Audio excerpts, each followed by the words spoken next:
Hello, hello, beautiful women. Sorry, I'm a few minutes late. Hello, and welcome to today's training where I will. So, I'm just going to check my microphone's good. Where I will teach you how to increase your shoulder mobility. Now, I have done tons and tons and tons of shoulder mobility videos. So, today I'm going to approach the training from a slightly different angle. We're going to do more strengthening exercises, and we're going to have a look how the shoulder mobility fits in with other parts of the body, like your chest, your neck, and your back. So if you're joining me live, let me know who you are. Let me know where you're joining me from. And if you have time and if you can be bothered, let me know what made you join today's training. Now, it's a beautiful day in Wellington, so I thought I'll run this from outside. So, shoulders. Aside from hips, shoulders are generally the area that most of my clients come to me for. And it's usually active people. So it's usually active people that struggle with shoulder aches and shoulder injuries. I coach a lot of surfers, but I have coached golfers and swimmers and people who work out a lot, do weight training, and they tend to have a lot of issues with their shoulders.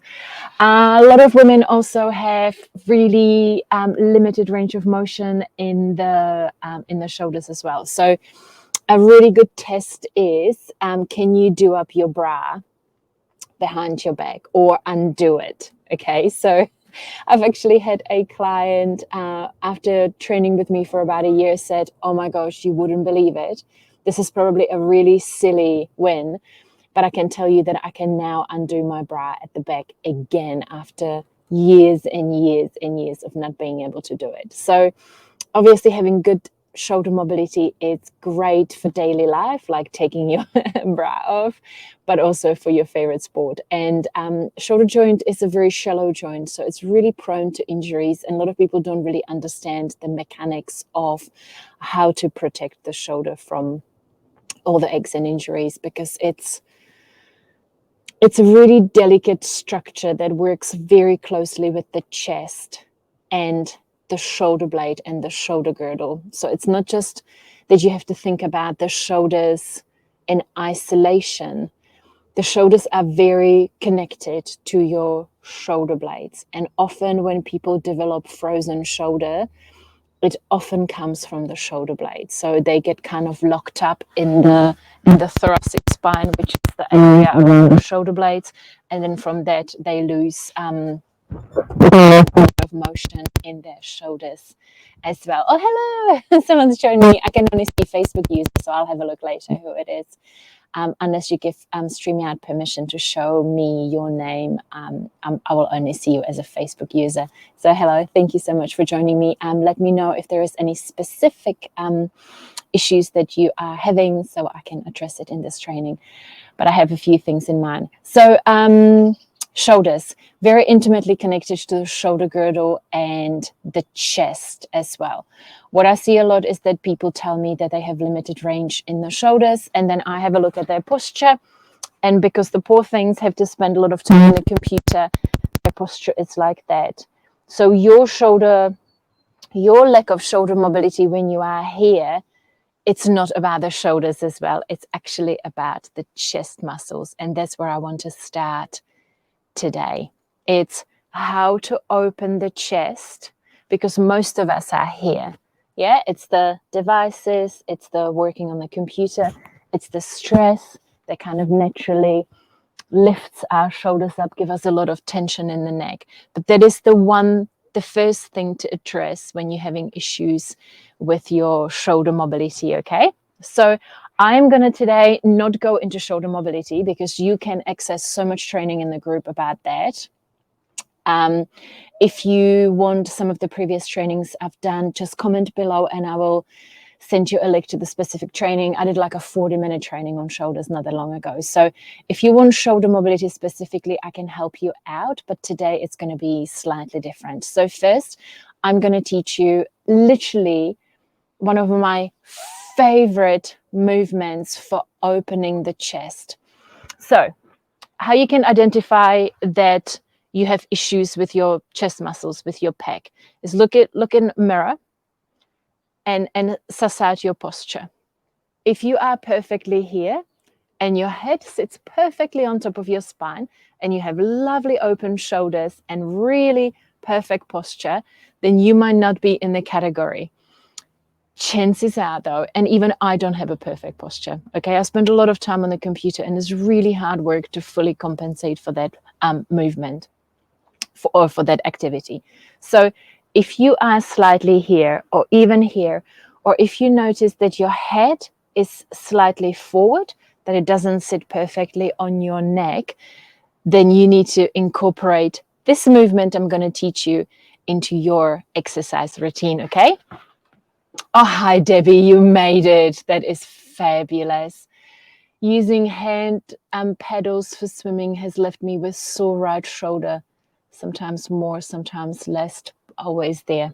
Okay, so that will probably, obviously I can diagnose this over here, but I wonder if you have poor lat engagement and you're actually working your shoulder muscles just a little bit too hard and not knowing how to engage other muscles. And perhaps I'll talk about that at the end of the training as well. Okay, so let's run through the tabletop. Tabletop is a beautiful blend of strength, body weight movement, and mobility as well. And it will open up your chest just beautifully, and it will work on opening the kind of the chest and the shoulder girdle as well. Yeah. So I'm going to show you, I'm going to do some mat exercises, and then I'm going to do some standing exercises as well. So place yourself in this position. Ideally, sorry, I'm just going to, I don't want to, my microphone sometimes rubs on my neck and then it creates this unpleasant sounds. Okay. Ideally, fingers pointing towards the hips. If that's too much and you don't quite have the mobility or strength in your wrist, just open them up any way you can, okay? And then from here, using the hips and the hip drive and your glutes, you're going to pop up, okay? You should feel a really lovely stretch in the chest, but also in the bicep. The bicep is really intimately connected to the shoulder joint as well. I've had some niggles recently in here, and it actually came from my forearm. So a lot of this movement, we always do things here. We never kind of do it the other way. And that often, and typing and, tapping on the phone as well, or scrolling, will often tighten our forearms. There is a very tight line. The forearms are very connected to the bicep, and the bicep is very connected to the shoulder. So often if you have niggles in the shoulders, you might have to address the forearm as well and the bicep. The bicep might be quite tight. The tabletop will open that whole line. So it is wonderful in a very dynamic way, okay? So come and try it with me. If you don't have, obviously, awesome hip mobility as well, okay? So a little byproduct here. So if you can't go fully up, don't worry about it. Just go somewhere where you can. If you have the restrictions in the chest, and make sure you're not collapsing and going into it from here, you want to really open up and then go into this movement, okay? Super, super effective. Another movement that I do a lot at the end of my day is this. So I have this amazing roller that my massage therapist friend made for me. So it's quite firm. You can also use a foam roller. So at the end of the day, when I've had a lot of time on the computer, I will lie on this. So I put my sacrum underneath. Sorry, I put my sacrum on top of it and my head, if you can kind of fit it. If not, that's okay. And then I just lie there. Now, gravity is opening my chest and it's kind of putting everything in the right place. So if you spend a lot of time in the day doing this, then you need to open it the other way. This is a really easy way at the end of your day or in the middle of your day, just to release and stretch the tissue, the muscles and the ligaments the other way. And literally, you don't even have to do anything, okay? So if you have a long foam roller, awesome. If you don't, you can just roll up this is so lovely. I could just lie here for ages. You can also roll up a yoga mat or a blanket, but it needs to be quite, it needs to be quite firm, okay? So that's another incredibly potent movement you can do. And it's not even a movement. It's literally just lying down. So at the end of your day, you come home and you can just chill and have 5-10 minutes to yourself, stretching the chest the other way, okay? That I want to run you through some more active strength exercises and help you open the chest and strengthen the shoulders. I'll just have a look at the comments, okay? Love shoulder exercises. Oh, yeah. Oh, Andrea, hello. Hello. So lovely to see you here. Oh, Shonita, so nice to have you here too. Would love the mobility training you spoke. Okay, cool. Yeah, no, I'll definitely forward that to you. I'm on the computer a lot also, just using a standing desk instead of sitting help. That really depends, because you can still stand up and still be around it. It's really difficult to be paying attention to your posture, whether you're sitting at the computer or standing for long periods of time. You might start off really well, and I know that for myself. I'm literally just using my own experience. I have good intentions, and then I get sucked into something, and then I pay attention to it, and then I realize that I'm completely rounded and I'm straining. I've also got kind of like eyesight issues now at 46. So I kind of go a little bit forward and start squinting, and then that's definitely promoting that forward posture on the neck. So I'm not sure if one is better than the other. It's more about how long can you sustain a really optimal posture while you're at the computer, and how your desk and your computer is set up. Is it set up that you are looking directly at it, or do you need to look down? Like, I don't have a very good setup. I just have a desk in my lounge, so that's not ideal. Yeah. So to answer your question and not actually really answer it, it's yeah, it really depends. Okay. So I'm going to demonstrate some shoulder casts, which are amazing for strengthening, and I'm going to enlarge the screen for myself so I'll make sure that you can see me perfectly. Okay, it's gloomy, isn't it? Look at it. We've got a storm coming, so I'm hoping that I'll make this training without the storm hitting. So I use Clubbell for this, but obviously I understand that you might not have a Clubbell at home. So what you can use a dumbbell, you can use a water bottle.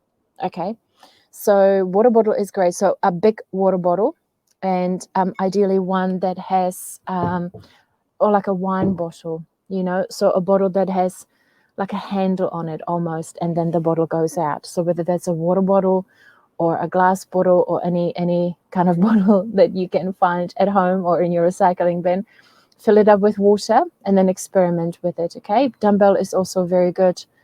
What else can you? I think cans, like a food cans, would be probably too light and kind of quite wide grip. So water bottle really works. I'm lucky because I have a Clubbell. Okay, so how you can increase, because when you've got limited shoulder mobility, it's not all necessarily about the joint and about the muscles. It's often about all the muscles around it, the back, here, the pectoral, because the pectorals, in the back. So your lat muscle, which is a latissimus dorsi, which is the biggest muscle on your back, is actually a chest muscle. It wraps around your shoulder and it attaches to the chest. So sometimes we think we don't have shoulder mobility, it's all about the shoulder. And it actually quite often is not about the shoulder at all. It could be about the pec, it could be about the lat, it could be about the shoulder girdle, okay? So for those of you who haven't done any of my shoulder training, like these kind of movements are amazing because they are loosening up the shoulder girdle. So between the shoulder blades area rather than the shoulder, which then promotes shoulder mobility, okay? But again, if you want the shoulder training, please do let me know. There's tons already done, so I'm not going to repeat the training I've already done because I want to do a slightly different training today. Okay, so whatever you have, but you've got a dumbbell, yeah, and it's a light dumbbell. I wouldn't go heavy. This is a weighted mobility drill. It's not a strength exercise.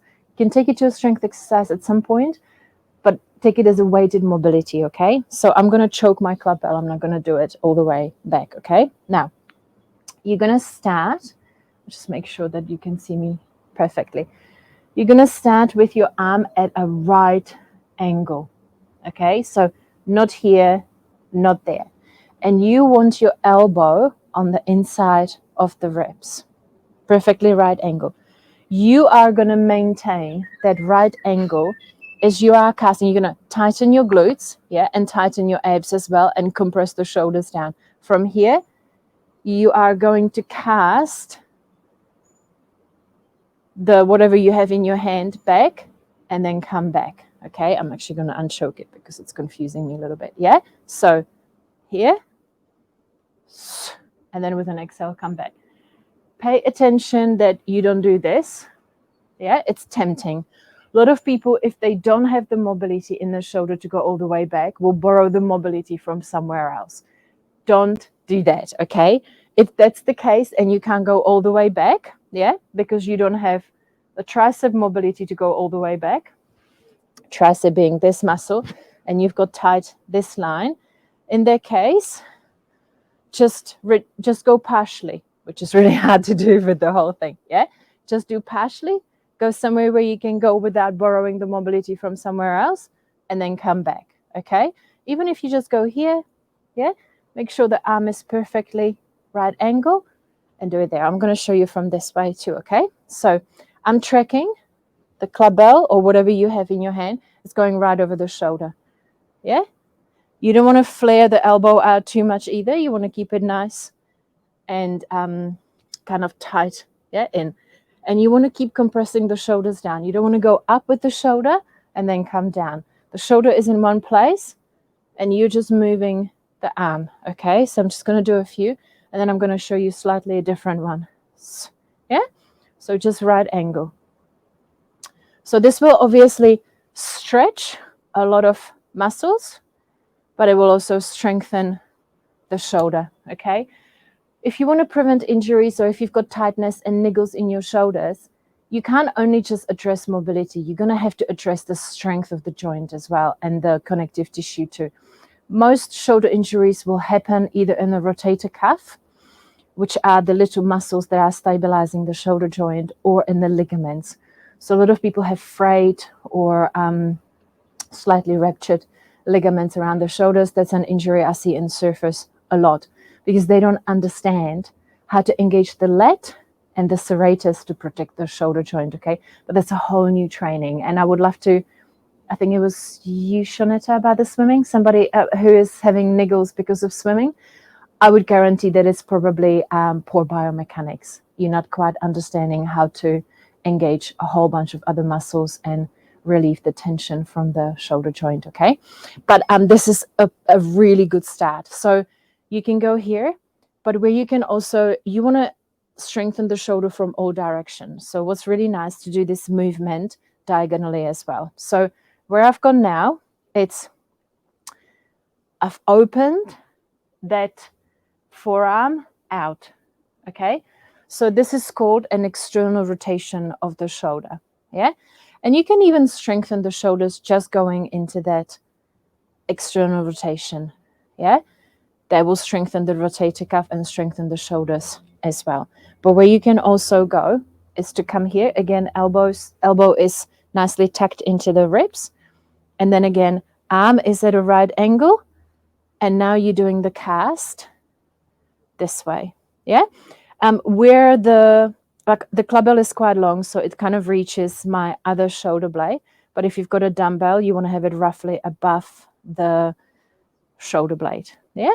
And then you cast it out. I'm going to choke it a little bit. I'm not warmed up, yeah? So we had the cast here. Then we can practice some external rotations, and then we can go in here, okay? So these are incredibly potent exercises where you are working on your mobility because you're opening up the shoulder joint and you are creating more range of motion in your joint, but you're also strengthening it at the same time. Some people use bands for these movements too, but you can't do casts with the bands, okay? I found that the arm casts are incredibly potent way how to strengthen the shoulders so it becomes completely bulletproof against injuries and niggles, okay? Andrea, thank you. I'll have a look at the setup. I had to get glasses in my 40s. I know that's the reality now, isn't it? Awesome. You're not sure who was the swimmer, but I'll have a look on Facebook, okay?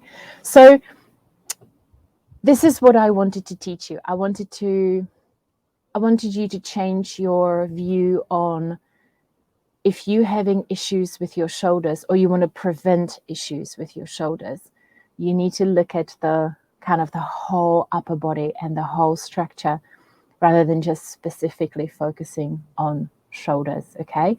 If you know that you have poor posture, then you need to work on stretching your chest and strengthening your back, okay? And that's another training I can do on strengthening the back. But if you're strengthening your shoulders also and opening the shoulder girdle with the arm casts, so whatever you're using, whether you're using a dumbbell, and go light. I would go like 2-3 kilos, like kind of 5-6 pounds at the beginning. Just start really slowly and gently. It's just weighted mobility, and then you can take it into the next level with like proper strength training where you're actually using heavier weights. And again, any kind of bottle that's easy for you to hold, that will probably be enough. If you fill it with water or some other liquid or sand, perhaps even, that's a little bit heavier. Yeah. So there was all the training that I wanted to impart. I might do some biomechanics about the shoulder for swimmers and surfers actually as a next training. I think that'll be really interesting, particularly that today someone asked about swimming, and there will be most likely a biomechanical issue with your engagement and not being able to hook into some of the larger muscles in your body. But I hope you found this helpful. If you have any questions about this training, please just comment below. If you're watching on the replay, just put #replay, and please do ask away questions because I will look back and answer them later. So thank you so much for joining me, to all of you beautiful women, and keep strengthening your shoulders. Okay? Ka kite ano. I'm going to leave you with this beautiful pre-storm view, and I will see you next week for some more awesome training. Ka kite ano. It's also Friday in here, so have a beautiful weekend, everyone who is in the Southern Hemisphere. Bye.